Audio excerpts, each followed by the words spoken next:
Bonsoir à tous, ravi de vous retrouver en ce samedi 16 novembre. Toute l'actualité près de chez vous, reportage, interview, portrait, votre météo à venir et des conditions optimales aujourd'hui pour l'ouverture de la 25e édition de la No Finish Line, avec comme marraine d'exception pour marquer cet anniversaire d'importance dans l'histoire de cette course solidaire créée à Monaco, la princesse Charlène. La suite des préparatifs de la fête nationale avec les répétitions qui s'enchaînent en principauté et à Nice avec les invités stars mardi matin sur la place du Palais, les chevaux et les cavaliers de la garde républicaine qui ont pris leur quartier au club hippique niçois. Les arts, le spectacle, le grand show à l'affiche de votre week-end en principauté. Nous reviendrons sur la représentation de Tosca à l'Opéra de Monte-Carlo dans le cadre du Festival du centenaire de la disparition de Puccini avec l'incontournable ténor Roberto Alagna. Le salon Pop Culture Comic On qui a ouvert ses portes hier, toujours surprenant et éclectique. Et puis le baptême du feu pour le premier comédie club belge au Méridien à la brasserie belge Smakelec. Et comme tous les samedis, nous prendrons ensuite la direction de New York pour la chronique US d'Alexandra Pani, où Christophe Bricot, représentant du Conseil national, a assisté à la session de l'Assemblée parlementaire du Conseil de l'Europe. Enfin, nous arrêterons sur le retour gagnant de Donald Trump à la présidence des États-Unis avec notre confrère Alban Mikosi, rédacteur en chef de l'heure américaine sur France Info TV. Il était cette semaine l'invité du Monaco Press Club. Elle est surnommée la course du cœur. La 25e No Finish Line a débuté aujourd'hui au chapiteau de Fontvieille. La marraine 2024, la princesse Charlène, a donné le départ cet après-midi. Elle était suivie par des milliers de participants, plus nombreux d'édition en édition, comme vous allez pouvoir le constater dans ce reportage de Sarah Nkari et Camille Caloni. 5, 4, 3, 2, 1... C'est parti pour la 25e édition de la No Finish Line, cette course solidaire qui, à chaque kilomètre parcouru, permet de collecter 1 € pour Children and Future.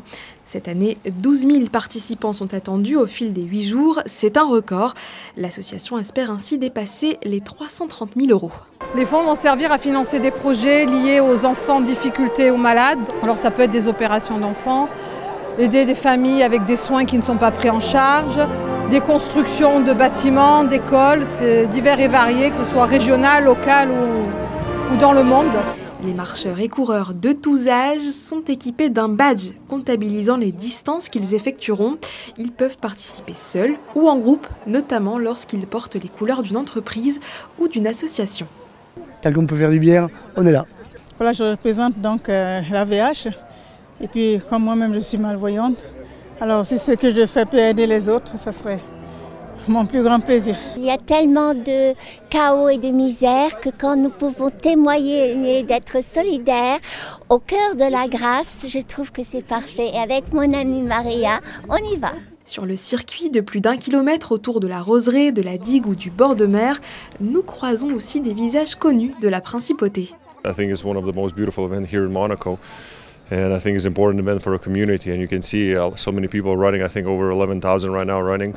It really brings the community together. So from my side, it's amazing, you know, to be here, to be a part of this. It just shows that the support we get on the floor and from our fans. We try to come out and give our support to the community back. Pour son quart de siècle, la course propose un programme riche. Les inscrits étaient accompagnés ce samedi par les élèves de l'Académie Régnier 3. Au fil de la semaine, ils pourront profiter également de cours de danse, de jeux de société géants ou encore de soirées à thème. On rappelle que le parcours est accessible nuit et jour et que les efforts de nos amis les chiens sont eux aussi comptabilisés. Allez Pépette, on est parti maintenant. Et n'oubliez jamais de toujours faire ce petit effort en plus. Et si cela vous a donné envie, eh bien sachez que les inscriptions sont possibles jusqu'au tout dernier jour de la course, soit le dimanche 24 novembre.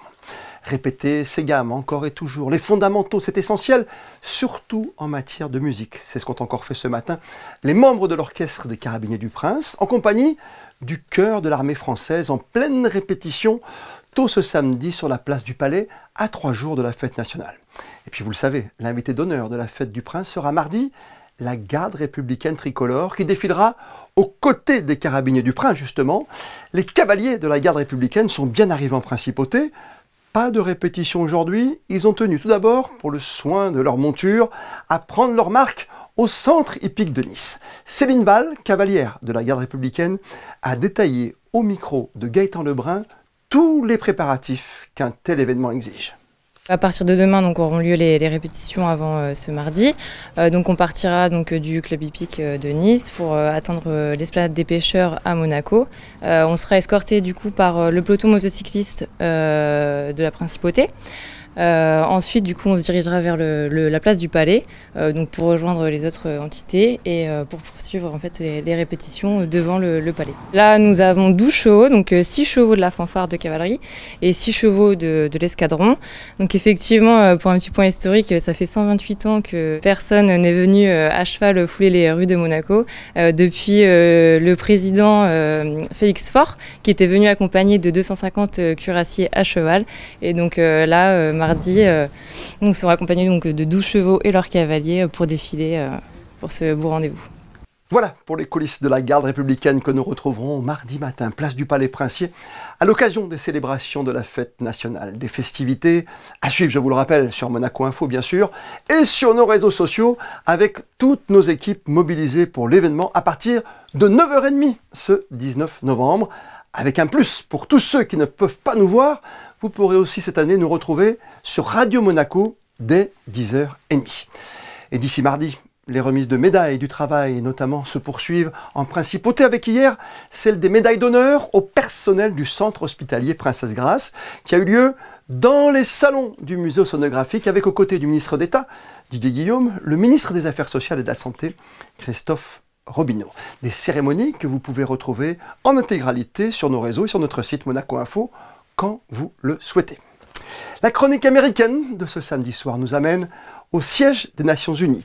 Alexandra Pani, vous étiez cette semaine en compagnie d'un élu du Conseil national monégasque. Bonsoir à vous. Bonsoir à vous. Effectivement, Christophe Rico a effectué un déplacement à l'Organisation des Nations Unies à New York en ce début de semaine, dans le cadre de ses fonctions de délégué à l'Assemblée parlementaire du Conseil de l'Europe. Il s'agit d'une visite de travail entre la PCE et l'ONU afin de renforcer la coopération entre les deux institutions. Je vous propose de revenir avec lui sur les moments forts de cette visite et ses enjeux. Je suis un des délégués du Conseil national à l'Assemblée parlementaire du Conseil de l'Europe et plus spécifiquement pour la mission qui nous occupe à New York, dans la sous-commission des relations extérieures qui tous les 2 ans organise un déplacement des membres de la sous-commission à l'ONU pour renforcer la collaboration entre les deux institutions et qui nous permet de rencontrer un certain nombre de secrétaires généraux adjoints, sous-secrétaires généraux, responsables d'agences sur les sujets qui nous préoccupent.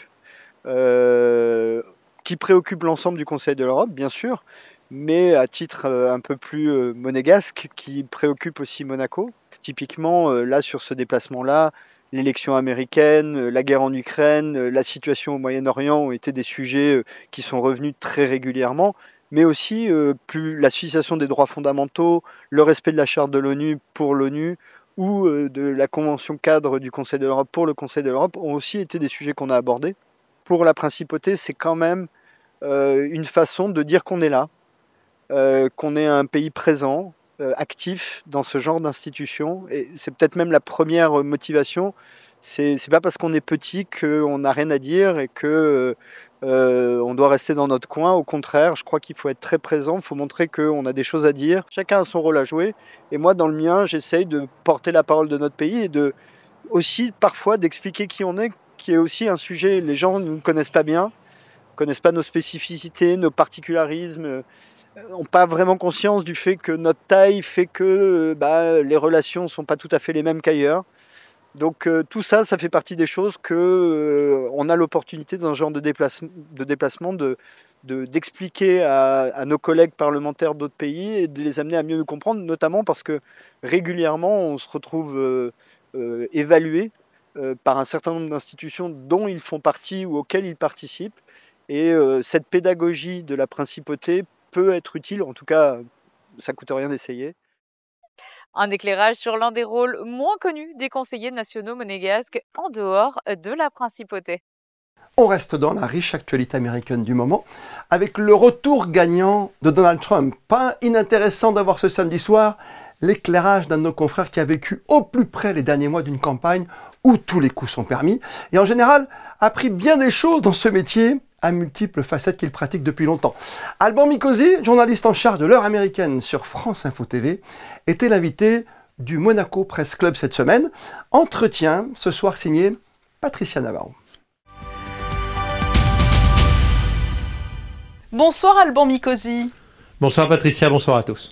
Vous sortez d'un marathon télévisuel consacré à l'élection présidentielle américaine avec cette émission, l'heure américaine sur France Info TV. Et l'épilogue que l'on connaît, ça a été une aventure enthousiasmante. Oui, évidemment, lancer un programme télévisé, c'est toujours très difficile parce que il faut penser à tout. Moi, je suis un peu le papa de cette idée de l'heure américaine, producteur, rédacteur en chef, occasionnellement présentateur. Donc, c'est une belle aventure. Une aventure qui finalement continue parce qu'elle a trouvé son public. Chaque soir, on fait au total à peu près 600 000 téléspectateurs par soir. Et donc, la bonne nouvelle, c'est que l'émission continue jusqu'à l'investiture de Donald Trump, c'est-à-dire jusqu'au 20 janvier. Très bien, c'est effectivement une très belle nouvelle. Pour vous qui avez connu 1000 situations différentes dans l'exercice de votre métier, cette immersion aux États-Unis, cela restera aussi un grand enrichissement professionnel et personnel ? Oui, parce que ce qui concerne les États-Unis nous concerne tous. On a des images, notre cerveau est peuplé d'images venant des États-Unis. Et lorsqu'on arrive dans une grande ville américaine, à New York par exemple, on a l'impression d'être chez soi. Parce que toutes ces scènes, on les a déjà vues, on les a déjà vécues. Quand on va dans le Grand Canyon, quand on va à Las Vegas, quand on va dans le Texas, on retrouve des choses qu'on a vues dans les films. Donc l'Amérique, elle nous touche profondément chacun d'entre nous. Et puis l'Amérique, c'est cette plus grande démocratie au monde. C'est ce premier pays en termes d'économie, en termes de puissance militaire. Donc, tout ce qui touche l'Amérique va nous toucher à notre petit niveau, à Monaco, en France, en Europe. C'est une évidence. Donc, voilà pourquoi c'était vraiment très important de le vivre et vraiment très formateur. Qu'est-ce qui vous a le plus surpris ou peut-être le plus interpellé lors de cette plongée dans l'Amérique d'aujourd'hui? Peut-être le résultat final ? Les deux. Effectivement, tout de suite, on a aperçu qu'il y avait une Amérique. En fait, il y a aujourd'hui plusieurs Amériques. Il y a un très bon livre de Douglas Kennedy qui est sorti et qui s'appelle « C'est ainsi que nous vivions » et qui raconte que l'Amérique pourrait se diviser en autant de sociétés qu'il y a d'États. Et c'est vrai que lorsqu'on franchit les frontières d'un État, on change très clairement quasiment de pays. Aujourd'hui, entre la Californie, par exemple, moderne, entre la Californie, j'allais dire presque woke, vous voyez ce que je veux dire, assez éveillée au monde contemporain, avec ses qualités et ses défauts, et puis des États plus traditionnels, je pense au Kentucky ou à la Louisiane, on a l'impression que ce sont deux pays différents. De toute façon, il faut penser l'Amérique, les États-Unis d'Amérique, sous forme de 50 États qui ont fait une fédération, et pas un seul État. Donc ça, c'est une première chose qui surprend. Et la deuxième chose qui surprend, c'est l'attachement très très profond des Américains, pour leur pays évidemment, ça on le savait, pour leur patrie, mais également pour la personnalité de Donald Trump. Et finalement, cette élection de Donald Trump, ça a été une sorte de référendum. Souhaitez-vous qu'il revienne ou qu'il ne revienne pas? Et une majorité d'Américains a répondu oui, finalement, on trouve qu'il y a 4 ans, avec Donald Trump, on vivait mieux, donc on souhaite son retour. Il y a donc eu pour vous cette parenthèse américaine qui va se poursuivre jusqu'au mois de janvier. Mais auparavant, je le disais, tant sur la forme que sur le fond, vous avez goûté à toutes les facettes de notre métier, présentation, reportage sur le terrain, Russie, Italie et bien d'autres. Quels sont les souvenirs les plus marquants de ce parcours ? Non, c'est une question très difficile. Moi, j'ai vraiment beaucoup de chance. Vous savez, moi, je viens de la région, d'un milieu assez populaire, parce que j'ai été enfant dans le quartier des Moulins à Nice. Donc, vous voyez, c'est un quartier plutôt populaire. Et moi, j'estime que nous, journalistes, avons beaucoup de chance de pouvoir vivre ce qu'on vit. Moi, j'ai vécu en Russie, j'ai vécu en Italie, j'ai visité pour des besoins de reportage à peu près 80 pays. Et il faut s'imprégner de ces sociétés, de ces cultures, cultures qui sont très différentes, mais qui nous apportent à chaque fois quelque chose. Alors, des souvenirs, j'en ai des milliers, des rencontres, que ce soit des gens très très connus, Vladimir Poutine, le pape, Joe Biden, et que ce soit parfois des anonymes. Moi, j'ai souvenir de gens au moment du tremblement de terre en Arménie, chez qui on dormait et il leur restait une seule chambre qui était habitable dans leur maison, et c'est dans cette chambre-là qu'on a vécu avec les animaux, en l'occurrence avec une vache, avec des animaux de la famille, mais une générosité immense pour des gens qui n'avaient absolument plus rien, puisqu'ils n'avaient plus d'électricité, plus d'eau, pas grand-chose à manger, et malgré cela, en quelque sorte, ils voulaient nous protéger, nous qui venions de loin. Oui, c'est ce qui rend effectivement ce métier tout à fait unique. Après l'heure américaine, est-ce que vous savez d'ores et déjà vers où vont vous conduire vos prochains reportages ? Il faut que je lance un projet d'ici le mois de février d'une espèce d'émission qui regarderait le monde, parce que je crois profondément que c'est la mission de la télévision publique française de s'intéresser, de s'ouvrir au-delà de la frontière française. Et donc, je travaille sur un projet qui permettrait de donner des clés, de mieux comprendre quelque chose qu'on pourrait appeler un œil sur la planète ou un œil sur le monde. L'idée a déjà été faite, mais de réveiller cette émission et d'offrir aux téléspectateurs la possibilité, pendant une semaine par exemple, de s'intéresser à un pays parce qu'il s'y passe quelque chose qui quelque part va nous toucher. On la regardera avec beaucoup de plaisir cette émission. Merci Alban Mikosi d'avoir répondu à notre invitation à l'occasion de votre passage à Monaco, invité par le Monaco Press Club. Et merci à Monaco. 3 opéras et un concert sont au programme du Festival du centenaire de la disparition de Giacomo Puccini, actuellement à Monaco. C'était hier Tosca qui était présenté au Grimaldi Forum, avec au centre d'une distribution de rêve le ténor Roberto Alagna. José Sacré a eu le privilège de trouver une des toutes dernières places restantes pour vous faire partager cette représentation très attendue.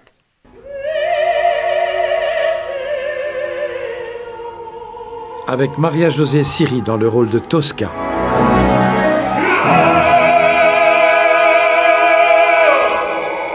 Luca Salsi dans celui de Scarpia.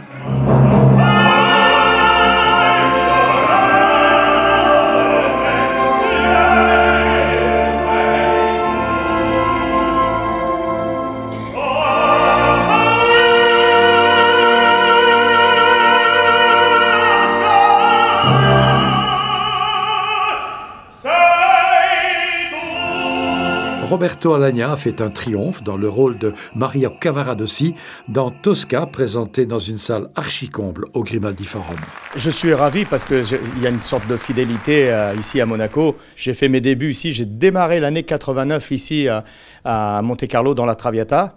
Donc vous savez, ça nous ramène à 35 ou 36 ans en arrière, je ne sais plus compter.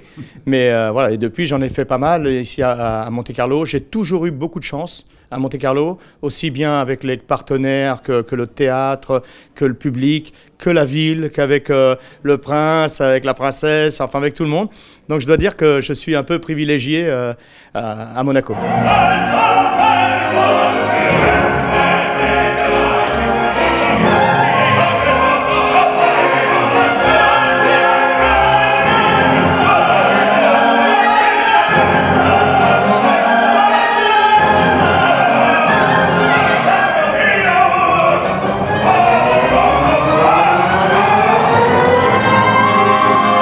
J'essaie d'être toujours sincère, j'essaie d'être toujours vrai, j'essaie d'être généreux et puis j'essaie d'être bon comme je peux. Vous savez, les soirées ne se ressemblent pas tout le temps, on est humain, donc il y a des soirées des fois qui peuvent être un petit peu moins bonnes, mais ce que j'essaie de faire, c'est que je sais qu'à chaque fois que je suis sur scène, c'est le mieux que je pouvais faire à ce moment-là.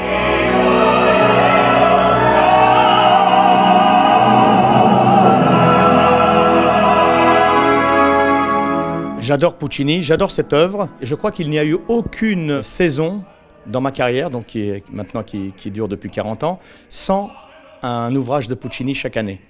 Voilà, tous les ans, donc j'ai honoré ce compositeur. Il m'a porté chance. J'ai fait beaucoup de débuts dans de grands théâtres dans la Bohème, donc dans son œuvre. Je crois que j'ai chanté la plupart des œuvres. Il me manque La Fanciulla del West. C'est dommage, j'aurais bien voulu le faire. Et voilà, mais je dois dire que c'est vraiment un compositeur qui m'a porté chance pendant des années.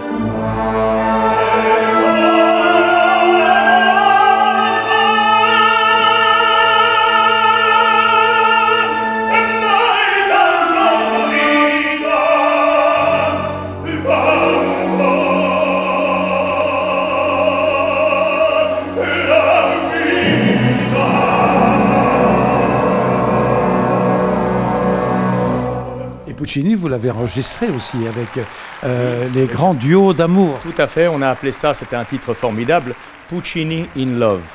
Et donc c'était avec mon épouse, Alexandra Kujak, et on vient d'ailleurs de faire encore une série de concerts en Pologne sur le thème encore de Puccini avec ses ouvrages. Et c'est vrai que ce disque est très très beau parce que c'est le disque qui a scellé notre amour. Et je crois que Puccini c'est vraiment le compositeur idéal pour ça, pour sceller l'amour entre les gens. Connus dans le monde entier pour leurs gaufres, leurs waffles, leurs bières ou encore leur chocolat, les Belges sont aussi célèbres pour leur humour unique. Mais plus besoin d'aller en Belgique pour en profiter. Le Méridien Beach Plaza vient de lancer son comedy club, le Smakelek, du même nom que la brasserie inaugurée en début d'année. Sarah Nkari et Jean-Alexandre Dordet ont assisté à la première hier soir. Regardez. La salle intimiste qui se situe au fond du restaurant a été soigneusement décorée à l'image du plat pays. Murs de briques, bières sur les étagères, portraits du roi Philippe et de la reine Mathilde. Rien n'a été laissé au hasard. Alors même si c'est une première pour lui en principauté, Lorenzo n'est pas vraiment dépaysé. Le Bruxellois, passé par les scènes les plus réputées de Belgique, s'apprête à inaugurer celle du Smakelek Comedy Club. Alors j'ai fait un tas de choses, surtout localement en Belgique. Là j'ai ma tournée, je joue mon spectacle 2 fois par mois dans le comedy club qui s'appelle le King's Comedy Club à Bruxelles, qui est un peu le temple de l'humour. Et là je commence un peu à m'exporter, donc c'est une très belle étape pour commencer. Cette étoile montante du stand-up est aux côtés de 2 autres humoristes ce soir, Dena et Florent Losson. Eux aussi originaires de la capitale belge, les stand-uppers ont 25 minutes chacun pour convertir le public monégasque à l'humour belge. Mais comment peut-on définir ce style d'ailleurs ? C'est une belle question ça. Mais je crois qu'on ne sait pas le décrire. En fait, ce qui est chouette en Belgique, c'est que comme l'humour est un peu encore, je ne vais pas dire amateur, mais il n'y a pas d'école de l'humour, il n'y a pas de cours. C'est très artisanal et donc ce qui est intéressant, c'est que tout le monde a un style très différent. Thérèse, elle est venue me voir, elle m'a dit les Français, ça se la... Voilà, c'est sorti d'une façon assez organique. Les Français, ça se la pète. Et elle m'a-t-elle dit, et c'est vrai, elle m'a dit ça, elle a dit, après cette victoire, ils vont encore en parler pendant 20 ans. Et j'ai dit non, Thérèse, dans 20 ans, vous serez morte. Je pense que, comme les Belges, l'humour est très... j'ai envie de dire... On s'en fout un peu, quoi. On fait ce qu'on pense qui est marrant et puis c'est le public qui doit définir si c'est vraiment marrant ou pas. Pour la direction de l'hôtel 4 étoiles, accueillir un tel événement était une évidence. C'est une rencontre avec Florian de /F, qui est une association qui promeut des spectacles de comédie club. Et donc cette rencontre qui produit des comédie club avec de l'humour belge. Donc cette rencontre était pour nous naturelle d'avoir une brasserie belge, Smakelek, et de faire aussi un comédie club avec de l'humour belge. Donc voilà la genèse de ce projet. À entendre les rires et les applaudissements, on peut le dire, l'humour belge a fait l'unanimité et le directeur pense déjà à pérenniser le rendez-vous jusqu'à l'été. Et si vous avez raté ces 2 dates, 2 autres sont programmées en décembre avec 3 nouveaux talents à découvrir. Pour les réservations, c'est simple, ça se passe sur le site. Vous allez sur flash-f ou sur helloasso.com. Le tout premier Comic On a débarqué au Grimaldi Forum hier après-midi. Une édition prélude du festival de pop culture sur 3 jours à valeur de répétition pour un grand événement l'année prochaine. Stand, artistes, conférences, les fameux cosplays et même des rencontres avec les acteurs. Alex Avial et Émilie Flamin vous offrent la visite. We're gonna have the Monaco's very first Comic-Con. We'll see you guys here. Non, nous ne sommes pas dans les galaxies lointaines de Star Wars, mais bien à Monaco, au cœur du tout premier Comic-Con. Le Comic-Con, c'est quelque chose de complètement énorme et on voulait montrer que là, on est obligé, dans un temps record, d'organiser une version un petit peu plus réduite du Comic-Con. Donc c'est pour ça qu'on l'a appelé Prélude, tout simplement. Mais bon, plus de 50 invités déjà, des acteurs célèbres, issus de franchises célèbres comme Star Wars, Walking Dead, que l'on a dès cette année, et que le public puisse les rencontrer. Donc avoir des dédicaces, avoir des photos, pouvoir même leur parler, parce qu'on leur propose même d'avoir des échanges avec eux. Aussi la possibilité de rencontrer des artistes de comics. Cette année, on a plusieurs artistes de comics. Un week-end en immersion dans l'univers de la pop culture que Julien et Janice ne pouvaient pas rater. Pour ma part, ce que j'attends le plus, c'est de rencontrer les guests, parce que je regarde beaucoup de séries télé, et notamment des séries sur les super-héros, bien sûr. Et du coup, j'aimerais bien voir Matt Ryan, en fait. J'adorerais. Moi, c'est la première fois que je viens. Et moi, c'était surtout les artistes que je voulais voir, leurs travaux, pardon. Lui aussi participe à son premier Comic-Con. John rachète et revend des cartes de collection. Un événement comme celui-ci est une belle opportunité pour lui. Ça nous permet d'exposer, de vendre surtout, parce que le but premier c'est de vendre, de rencontrer du monde, de se faire des contacts, et puis c'est cool, voilà, tout simplement. Jusqu'à dimanche soir, avant-première, stands, conférences et célébrités vont se succéder au Grimaldi Forum, un avant-goût de la prochaine édition l'année prochaine. L'association Beyond Fierce Club et sa présidente Tiara Sylvante étaient présentes cette semaine en Principauté afin de présenter un tout nouveau jeu de cartes visant à sensibiliser et travailler sur la santé mentale, un sujet qu'elle juge souvent négligé.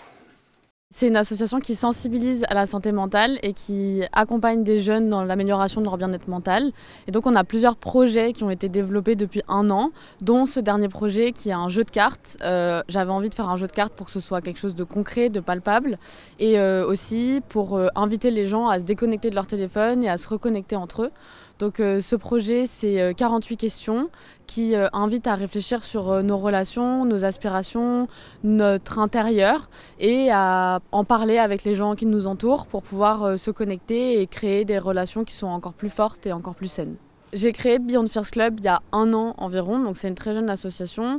Et l'idée est venue surtout de réflexion personnelle et d'envie de partager ce sujet parce que j'ai grandi dans des conditions qui n'étaient pas faciles. Et donc je me suis posé des questions très rapidement. Et puis j'ai été face à des comportements anxieux que j'ai essayé de régler tout au long de ma vie. Ces 2 dernières années, je les ai vraiment consacrées à mon bien-être mental et physique. Et j'ai remarqué que ça a construit des fondations solides sur qui je suis et où je vais.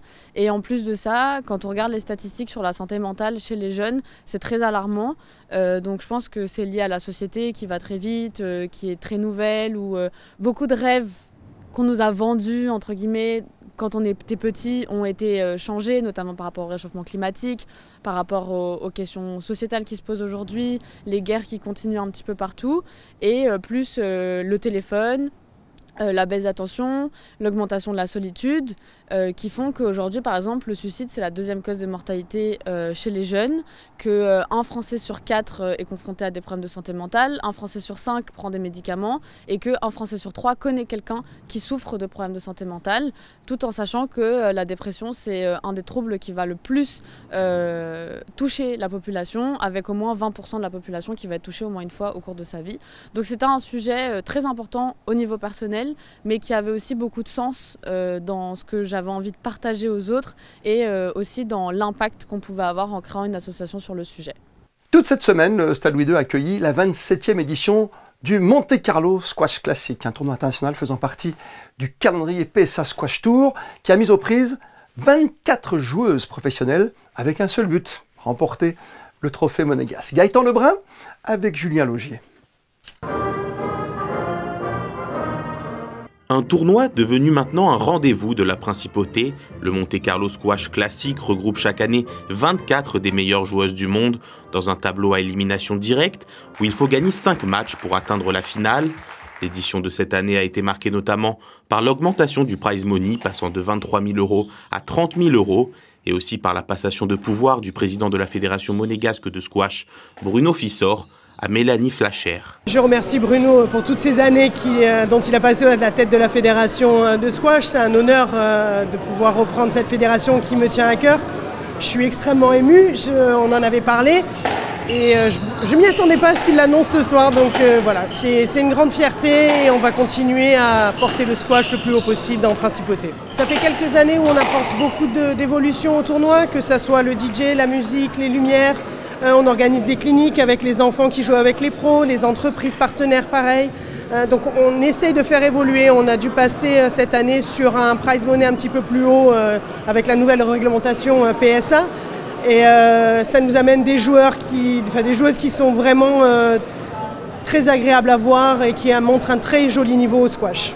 Un tournoi qui s'est clôturé avec la victoire de la galloise Tessni Murphy. Déjà finaliste en 2018, Murphy, 22e mondiale actuellement, a su déjouer les pronostics en s'imposant en finale face à la Britannique Sarah Jane Perry en 3-7, 11-9, 11-9, 12-10 et conquiert à 32 ans son premier titre ici à Monaco et son 2e en carrière.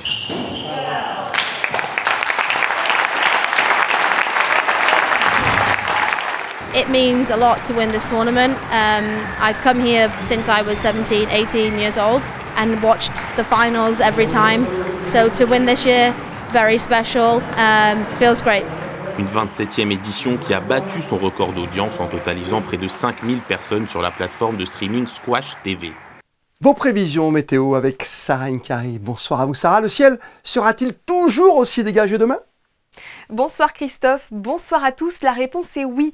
Le soleil brillera généreusement demain encore et dans les jours à venir. Les températures, elles varieront de 7 à 15 degrés. C'est légèrement plus chaud qu'aujourd'hui. Le vent restera faible, ce qui rendra la sensation de chaleur très agréable.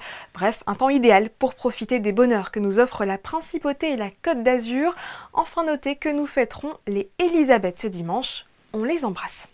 Et comme le veut la tradition, on se quitte en images avec les instantanés de l'ouverture cet après-midi de la No Finish Line avec pour marraine en cette 25e édition la princesse Charlène. Les photos sont signées Manuel Vitali. On se retrouve demain, 18h30 pour un tout nouveau journal. D'ici là, belle et bonne soirée à toutes et à tous. Et plus que jamais, vous êtes bien sur Monaco Info.